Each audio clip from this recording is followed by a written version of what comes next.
Bonjour chers amis, bienvenue à ce webcast d'AP International. Celui-ci portera sur le transport maritime. Vous le savez, les temps de transit ont augmenté de façon démesurée. Les coûts de transport maritime ont aussi augmenté par le fait même. Et je reçois toutes sortes de demandes à cet égard. Voici rapidement en quelques minutes ce qui se passe. En fait, c'est le perfect storm dans l'industrie de la logistique internationale et maritime.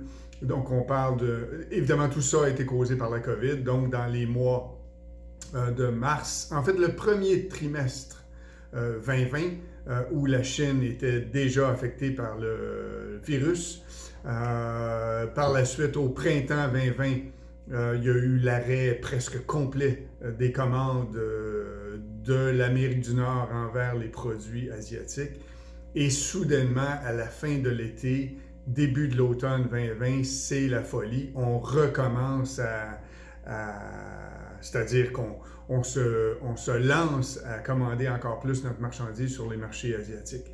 Ce faisant, comme vous le savez, acheter de la marchandise en Asie ou à l'international, le temps de transit, on ne parle pas d'une semaine ou deux, le temps de passer la commande, le temps de fabriquer, le temps que le conteneur se porte à l'origine, donc à la manufacture asiatique, le temps d'emmener ça au port, le temps de charger sur le navire, le temps de transit sur l'océan, l'arrivée au port nord-américain et ainsi de suite. Tout ça a été bousculé de façon impressionnante.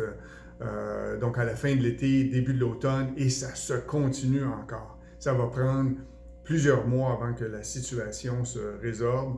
Et c'est simple, donc la congestion des ports est massive. Il y a quelques semaines au port juste au sud de Los Angeles, le port comptait 62 navires porte-conteneurs au large qui attendaient leur tour pour être déchargés.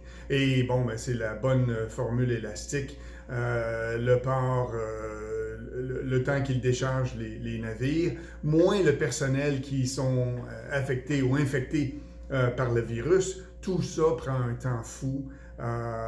Si on veut accélérer le processus, ben, les lignes maritimes ont augmenté les prix. Donc, encore une fois, c'est une situation très malheureuse. Il faut rajouter à ça, le conteneur vide ou disponible n'est pas toujours à l'endroit où on le veut. Donc, là aussi, il y a eu un délai important. Pendant les premiers mois de COVID, ben, les navires étaient au large, on attendait les commandes, on attendait la marchandise avant de relocaliser les porte-conteneurs. Donc, relocaliser les conteneurs vides également. Donc, tout ça prend un temps fou. Il n'y a que très peu de solutions. En fait, il n'y a pas de solution si si vos commandes sont pour des pleins conteneurs. Il s'agit d'attendre que cet effet élastique disparaisse et ça va prendre plusieurs mois. Et ce n'est que pour des raisons logistiques. Il n'y a pas d'autres raisons. Donc l'offre et la demande a été extrêmement forte et continue de l'être puisque les niveaux de croissance économique en Amérique du Nord sont, vous le savez, très très forts. Donc, on implore votre patience, il n'y a absolument rien d'autre. Et voilà une autre raison pourquoi vos chaînes d'approvisionnement sont bafouées ces temps-ci et malheureusement vont continuer de l'être pour quelques mois, encore une fois. Donc, il y aura d'autres webcasts sur ce sujet. On pourra parler du port de Montréal également. Et je vous offrirai des exemples de ce temps de transit qui vous paraît interminable. Donc, merci beaucoup.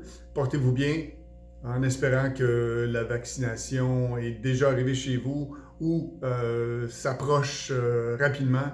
Donc, d'ici là, portez-vous bien et à la prochaine.